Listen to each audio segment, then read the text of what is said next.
আন এটা ভয়ঙ্কৰ দুৰ্ঘটনাৰ পৰা ৰক্ষা পৰিল তিনিচুকীয়াৰ বাঘজানত দুষ্কৃতিকাৰীয়ে কাটিলে অইলৰ গেছ পৰিবাহী পাইপ। নিশা তেল চুৰি কৰিবলৈ বাঘজান গাঁৱৰ তিনিআলিস্থিত পাইপ ফুটাইছিল দুষ্কৃতিকাৰীয়ে। প্ৰত্যক্ষদৰ্শীৰ খবৰৰ ভিত্তিত নিশাই মেৰামতি কৰা হয় পাইপডাল। এক ভয়ঙ্কৰ ঘটনাৰ পৰা কথমপি ৰক্ষা পৰে বাঘজান গাঁওখন।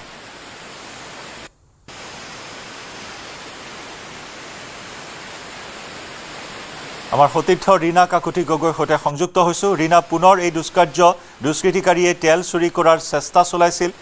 এই মুহূৰ্তত মেৰামতি কৰা বুলি জানিব পৰা হৈছে। শেহতীয়া আৰু কি খবৰ লাভ কৰিছে?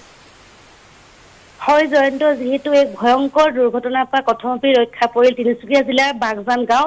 ইতিমধ্যে আমি জানিব পৰা অনুসৰি বাঘজান গাঁও যে তিনিআলিস্থিত অইলৰ গেছ পৰিবাহী যিডাল পাইপ আছিল, সেই পাইপডাল কোনো দুষ্কৃতিকাৰীয়ে নিশাই পাইপ কাটি ফুটা কৰি পাছত অহৰহ যে পাইপডালৰ পৰা গেছ নিৰ্গত হৈ আছিল। তাৰ পাছতে প্ৰত্যক্ষদৰ্শীৰ খবৰৰ ভিত্তিতে যিহেতু নিশাই অইলৰ লগতে নিৰাপত্তাৰক্ষী যিসকল কৰ্মচাৰী লোক আছে তেওঁলোকে আহি সেই পাইপডাল মেৰামতি কৰে বুলি আমি খবৰ লাভ কৰিছো। বৰ্তমান সংকটমুক্ত হৈ আছে উক্ত স্থান, কিন্তু যিহেতু আমি জানিব পাৰিছিলো যে এটা সময় আছিল যিটো সময়ত এনেদৰে বাঘজান গাঁও ভয়ঙ্কৰ এক বিপদত পৰিছিল, যিহেতু এক ইতিহাসত লিপিবদ্ধ হোৱা এক ঘটনা সংঘটিত হৈছিল। গোটেই অসম জুৰি কঁপাই তুলিছিল বাঘজান গাঁৱৰ যি দুৰ্ঘটনা হৈছিল। ঠিক এনেদৰে যোৱাকালি নিশাৰ ভাগতো কোনো দুষ্কৃতিকাৰীয়ে এনেদৰে অইলৰ এই যি গেছ পৰিবাহী পাইপ ফুটা কৰি পেলালে। নিশাৰ ভাগত যি অহৰহ গেছ নিৰ্গত হৈছিলে, নিশাই যিটো মেৰামতি কৰাৰ ফলতে ভয়ঙ্কৰ দুৰ্ঘটনাৰ পৰা কথমপি ৰক্ষা পৰিল বাঘজান গাঁও।